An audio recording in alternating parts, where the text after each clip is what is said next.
Hi, I am Dr. Sai Chandra Reddy, consultant pediatric neurologist.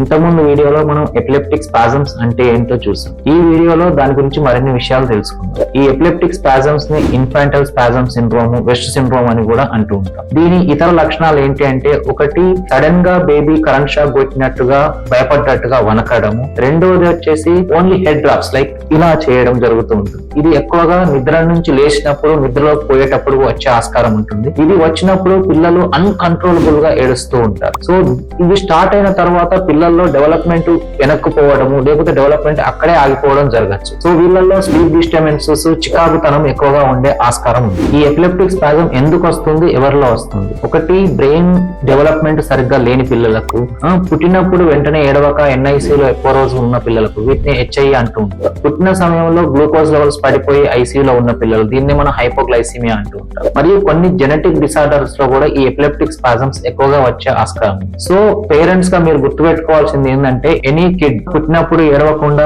ఐసీయూలో admit అయిన పిల్లల్లో, sugar levels పడిపోయి ICU admit అయిన పిల్లల్లో ఇది ఎక్కువ చూస్తూ ఉంటాం. సో ఈ హెచ్ఐ పిల్లలే గానీ, హైపోగ్లైసిమియా పిల్లల్లో గానీ ఏమైనా చిన్న జర్క్స్ చూసినా వెంటనే పీడియాట్రిక్ న్యూరాలజిస్ట్ ని కలిసి సరైన ట్రీట్మెంట్ చేయించుకోవడం మంచిది.